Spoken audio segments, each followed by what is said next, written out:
Hello guys, welcome back to the channel. आज हम start कर रहे हैं new chapter that is mental health assessment. इस चैप्टर के अंदर हम लोग बेसिकली तीन चीजों के बारे में बात करेंगे। सबसे पहले एमएससी की बात करेंगे, फिर मिनी मेंटल स्टेटस एग्जामिनेशन की बात करेंगे, उसके बाद न्यूरोलॉजिकल असेसमेंट की बात करेंगे। तो सबसे पहले हम लोग बात कर रहे हैं एमएससी। एमएससी के मतलब है मेंटल स्टेटस एग्जामिनेशन।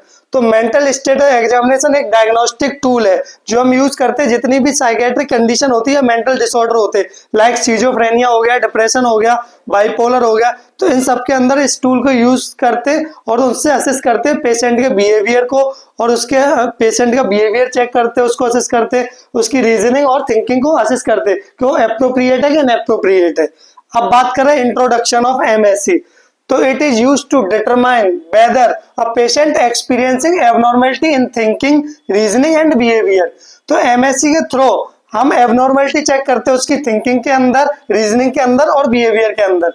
तो एमएससी है वो एक डायग्नोस्टिक टूल है जो हमें बताता है जो पेशेंट है उसका बिहेवियर नॉर्मल है कि एबनॉर्मल, उसकी थिंकिंग अप्रोप्रिएट है कि इनअप्रोप्रिएट है। अब बात कर रहे हैं जब भी हम एमएससी करते हैं तो एमएससी हमें पर्सन का करंट स्टेटस बताता है, जो उसका साइकोलॉजिकल कंडीशन है वो करंट साइकोलॉजिकल कंडीशन हमें बताता है। जब भी हम किसी पेशेंट का एमएससी करेंगे तो जब हम कर रहे होंगे तो उसका जो करंट स्टेटस है, जो सोच रहा है, जो उसका बिहेवियर है, जो उसके थॉट है, जिस टाइम पे हम असेस कर रहे हैं उसको उसी टाइम का हमें पता चलेगा। उसके पास्ट में क्या वो कर रहा था उससे वो हम असेस नहीं करेंगे एमएससी से, और उसका फ्यूचर भी हम प्रिडिक्ट नहीं कर पाते।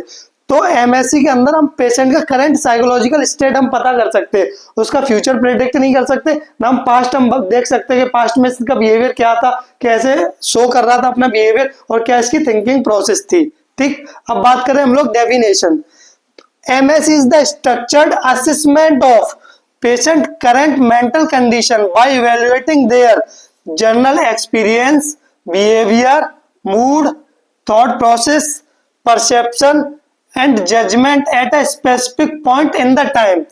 तो मेंटल स्टेटस एग्जामिनेशन की डेफिनेशन की बात करें तो ये एक स्ट्रक्चर्ड असेसमेंट है जिसके अंदर हम लोग पर्सन का चेक करते हैं, उसका बिहेवियर चेक करते हैं, उसका जनरल अपीयरेंस चेक करते हैं, उसका मूड चेक करते हैं, उसकी थॉट प्रोसेस चेक करते हैं। तो ये इसकी डेफिनेशन है। अब बात कर रहे हैं हम इसके कंपोनेंट। जब भी हम मेंटल स्टेटस एग्जामिनेशन किसी का परफॉर्म करेंगे तो उसके लिए हमें कुछ कंपोनेंट की नीड होगी। तो इसके कंपोनेंट के अंदर आते हैं सबसे पहले general appearance and behaviour, next speech check करते हैं एमएससी के अंदर, थॉट प्रोसेस देखते हैं एमएससी के अंदर, मूड एंड अफेक्ट चेक करते हैं एमएससी के अंदर, परसेप्शन चेक करते हैं, कॉग्निटिव फंक्शन एंड इनसाइड। ये सब इसके कंपोनेंट है जो हम असेस करते हैं मेंटल स्टेटस एग्जामिनेशन के अंदर। और जितने भी इसके कंपोनेंट है ये असेस करते हैं दो तरीके से, या तो पेशेंट से हम डायरेक्ट क्वेश्चन करेंगे या फिर पेशेंट को हम ऑब्जर्व करेंगे। तो दो ही तरीके होते हैं जिससे हम उसके कंपोनेंट को असेस करते हैं। अगर इसकी ट्रिक की बात करें इसके कंपोनेंट की, तो इसकी ट्रिक है GST MPCI। जी मतलब general appearance and behaviour, S मतलब स्पीच, टी मतलब थॉट प्रोसेस, एम मतलब मूड एंड अफेक्ट, और P means perception, C means cognitive function, I means inside. तो ये इसके कंपोनेंट है। अब सब कंपोनेंट को हम एक एक करके डिटेल में बात करेंगे। तो सबसे पहले हम लोग बात कर रहे हैं जनरल अपीयरेंस एंड बिहेवियर। अब जब भी हम मेंटल स्टेटस एग्जामिनेशन करेंगे किसी भी इंडिविजुअल का, तो सबसे पहले हम चेक करेंगे उसका जनरल अपीयरेंस एंड बिहेवियर। तो जनरल अपीयरेंस और बिहेवियर के अंदर हम लोग चेक करेंगे उसकी ग्रूमिंग एंड हाइजीन। ग्रूमिंग और हाइजीन का मतलब क्या, पेशेंट सही से ड्रेसअप हो रहा है, सही से कपड़े पहन रहा है, अपने बालों में कंघी कर रहा है और वेल मेंटेन है कि नहीं है, और प्रॉपर हाइजीन फॉलो कर रहा है कि नहीं, नहीं तो गंदगी में ही रह रहा है, हाथ सैनिटाइज नहीं कर रहा है, हैंड वॉश नहीं कर रहा। तो ये सब चेक करेंगे ग्रूमिंग और हाइजीन के अंदर। नेक्स्ट उसकी क्लॉथिंग देखेंगे। क्लॉथिंग का मतलब यहाँ क्या कि वो सीजन के अकॉर्डिंग एप्रोप्रिएट कपड़े पहन रहा है कि नहीं। जैसे सर्दी है तो सर्दी में वो शॉर्ट में घूम रहा है, और गर्मी है तो गर्मियों में उसने सर्दियों के कपड़े पहन लिए, जैकेट वैकेट ये सब। तो उसकी क्लॉथिंग चेक करेंगे सीजन के अकॉर्डिंग, और जो मौसम है उसके अकॉर्डिंग एप्रोप्रिएट क्लॉथिंग है उसकी कि नहीं है, तो क्लॉथिंग चेक करेंगे। नेक्स्ट चेक करेंगे इसके अंदर हम लोग उसका ओरिएंटेशन।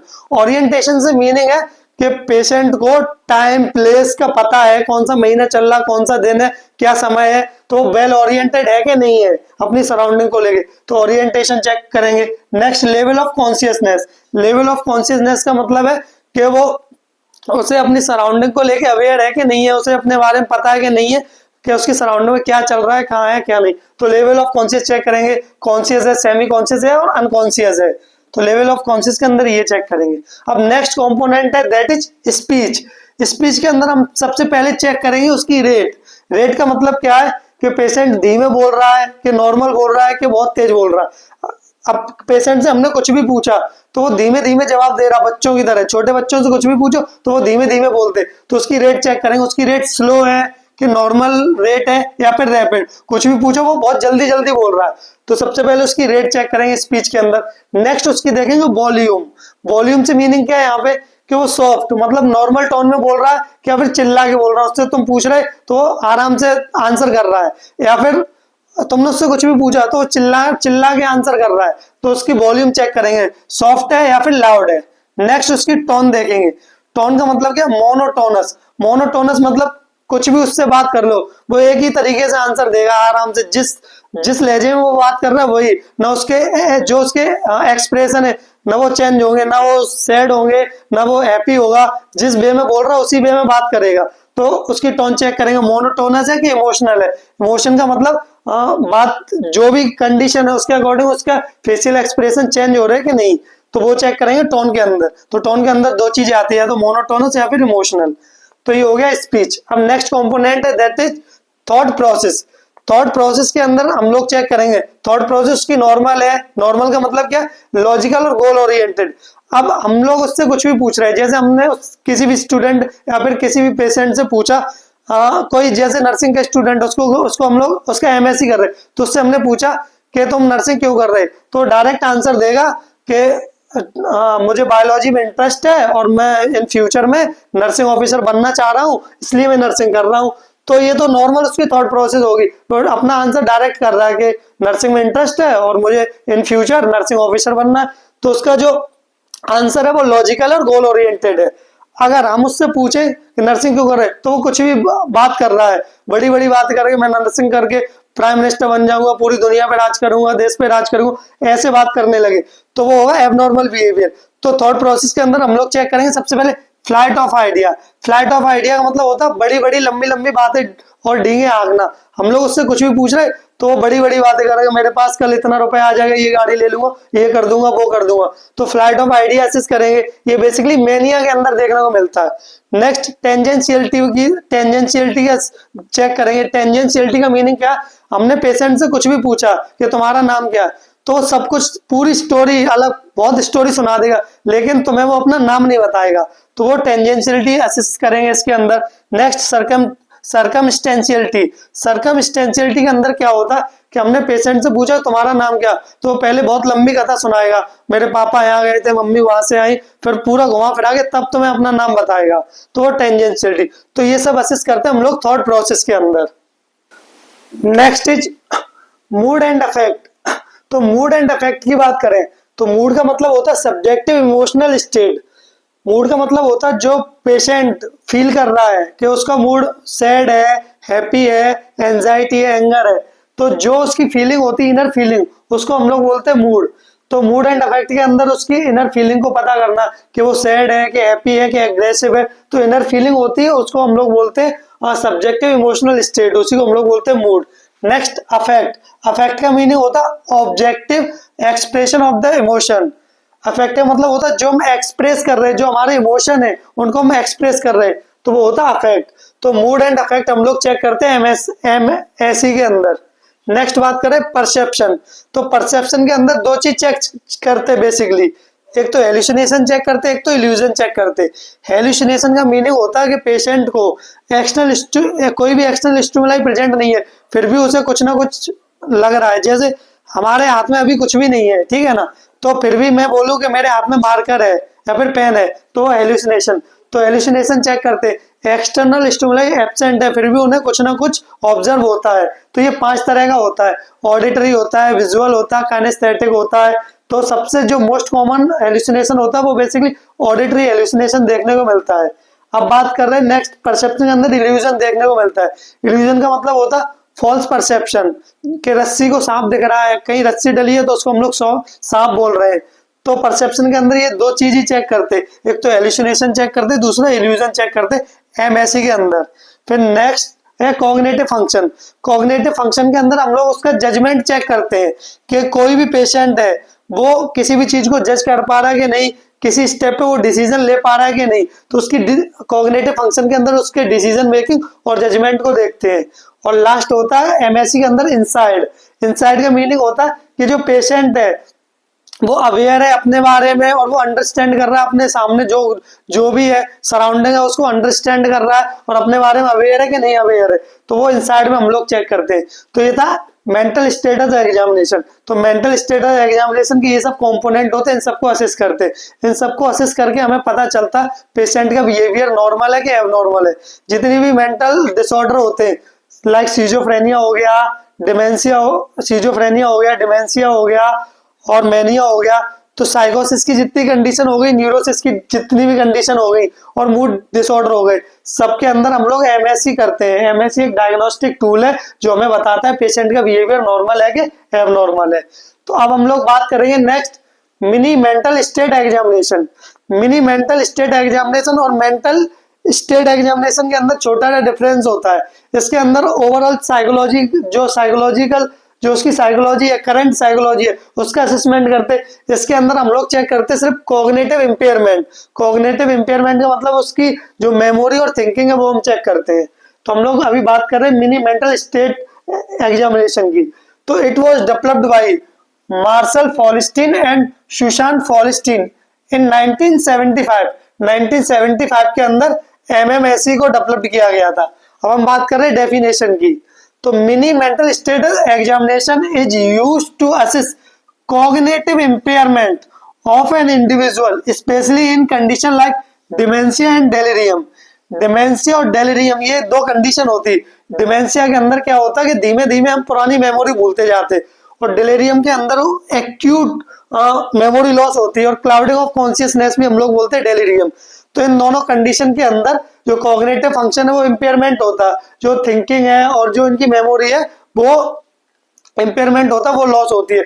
तो स्पेशली जो एमएमएससी है वो बेसिकली हम लोग डिमेंशिया और डेलिरियम कंडीशन के अंदर ही करते हैं।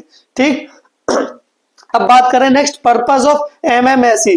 जो एमएमएससी हम कर रहे हैं उसका पर्पस क्या है? तो सबसे पहला जो फर्स्ट पर्पस है वो है screen for the cognitive impairment. सबसे पहले हम चेक करेंगे कॉग्निटिव इम्पेयरमेंट। जैसे डिलीरियम है और डिमेंशिया है, ये दो कंडीशन है, तो डिलीरियम और डिमेंशिया के अंदर इन दोनों के अंदर हम लोग एमएमएससी करते हैं। तो जो सबसे पहले जो डिमेंशिया कंडीशन है इसके अंदर होता क्या है कि हम लोग धीमे धीमे करके जो पुरानी मेमोरी होती है, पास्ट में जो हमने अपनी मेमोरी बनाई है वो भूलते जाते हैं डिमेंशिया के अंदर, और डिलीरियम के अंदर जो एक्यूट जो रिसेंट मेमोरी वो भूलते। तो हम लोग स्क्रीनिंग करते हैं कॉग्निटिव इम्पेयरमेंट की। Next, estimate severity of the dementia. अब जो डिमेंशिया उसकी सीवियरिटी है कि सीवियरिटी का मतलब कि तुम 1 महीने की मेमोरी भूल रहे हो कि 1 साल की भूल रहे हो, 2 साल की कि 5 साल की। तो इससे हम लोग असेस करते हैं सीवियरिटी कि कितनी पुरानी मेमोरी हम लोग भूलते जा रहे हैं। नेक्स्ट, अगर हम पर्पस की बात करें तो monitor cognitive changes over the time. मतलब टाइम के अनुसार जो हमारे कॉग्निटिव फंक्शन है उसमें क्या चेंजेस हो रहे हैं। जैसे एज बढ़ती जाती है और हमारा कॉग्निटिव फंक्शन है वो कम होता जाता है, एज बढ़ती जाती है। जैसे हम बड़े लोग हमें बताते भी कि मेरी एज हो गई तो हमारी याददाश्त कमजोर हो गई, अब मुझे ज्यादा याद नहीं रहता। तो वही है monitor cognitive changes over the time. जैसे जैसे एज बढ़ती जाएगी जो हमारा कॉग्निटिव फंक्शन है वो भी कम होता जाएगा। अब हम बात करें जो मिनी मेंटल स्टेटस एग्जामिनेशन है इसके कंपोनेंट की। तो इसके अंदर क्या क्या चीजें जिसको हम असेस करते हैं, तो इसके अंदर बेसिकली 5 चीजें उनको हम असेस करते हैं। तो सबसे पहले पेशेंट का ओरिएंटेशन चेक करते हैं, फिर रजिस्ट्रेशन देखते हैं, फिर अटेंशन एंड कैलकुलेशन चेक करते हैं, फिर रिकॉल एंड लास्ट में लैंग्वेज। तो ये 5 कंपोनेंट है, इन 5 कंपोनेंट को हम लोग चेक करते हैं। तो इनके जो टोटल जो स्कोर है इनका 30 स्कोर होता है। इन सबको मिला के जो टोटल और मैक्सिमम स्कोर है वो 30 होता है। तो इन कंपोनेंट को हम लोग डिटेल में बात करेंगे और फिर हम लोग बताएंगे कितने से कितने पे कॉग्निटिव इम्पेयरमेंट होता है और कितने पे माइल्ड होता है, कितने पे सीवियर होता है और कितने पे नॉर्मल होता है। तो कॉग्निटिव इम्पेयरमेंट की हम लोग बात करेंगे। नेक्स्ट हम बात करते हैं कंपोनेंट ऑफ एमएमएससी। तो सबसे पहले बात करेंगे ओरिएंटेशन। तो ओरिएंटेशन के अंदर टोटल मार्किंग होती है वो 10 होती है। तो इसके अंदर हम लोग 2 चीज देखते हैं, ओरिएंटेशन टू द टाइम और ओरिएंटेशन टू द प्लेस।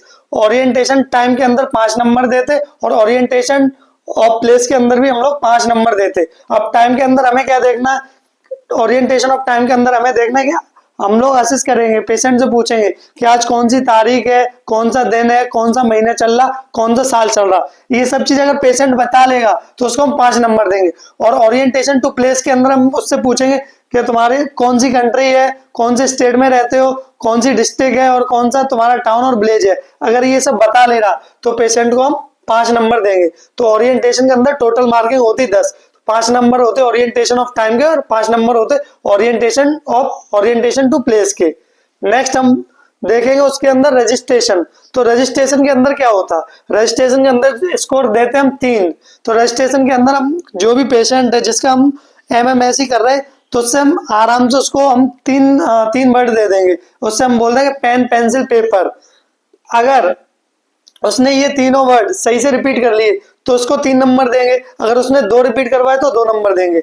हम जिसका भी कर रहे हैं, कोई भी पेशेंट है हमारे पास, उसका हम MMSE कर रहे हैं तो उससे हम बोलेंगे पेन पेंसिल पेपर। फिर हम उससे बोलेंगे इन सब जो हमने वर्ड बोले इसको रिपीट करो। अगर उसने तीनों वर्ड सही से रिपीट कर लिए तो उसको 3 नंबर देंगे। अगर एक भी नहीं कर पाए तो 0, अगर 2 कर पाए तो 2 देंगे। तो ये रजिस्ट्रेशन के अंदर।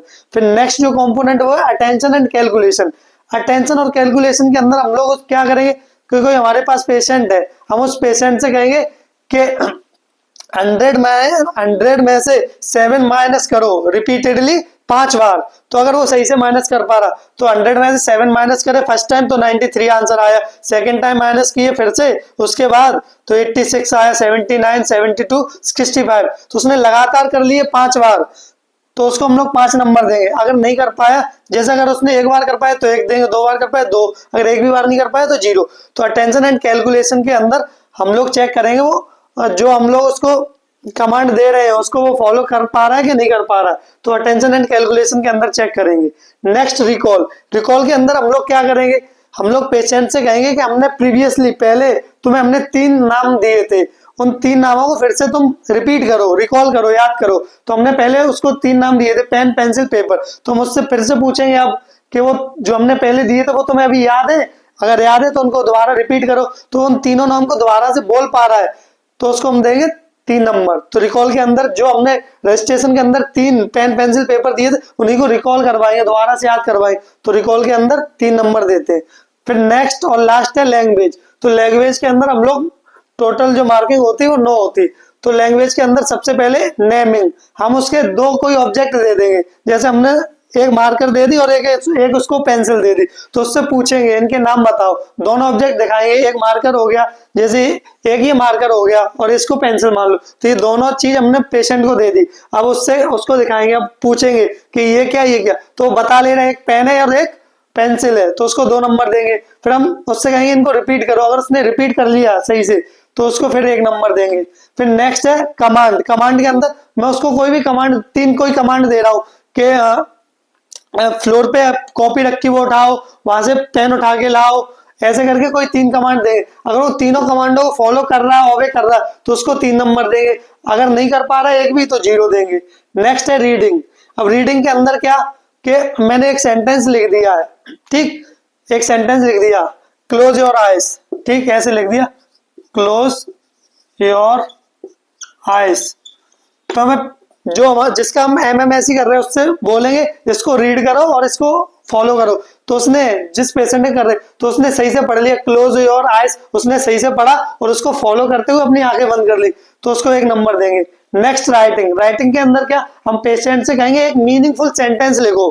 अगर वो एक मीनिंगफुल सेंटेंस, जैसे उसने लिख दिया, जैसे उसका कुछ भी नाम है, उसका नाम है मोहन तो उसने लिख दिया माय नेम इज मोहन, तो उसने एक मीनिंगफुल सेंटेंस लिख दिया तो फिर उसको 1 नंबर देंगे। नेक्स्ट है कॉपिंग। कॉपिंग के अंदर क्या, कोई एक्टिविटी करके दिखाएंगे, उससे कहेंगे इस एक्टिविटी को तुम रिपीट करो, कॉपी करो। अगर वो कर ले रहा है तो उसको 1 नंबर देंगे।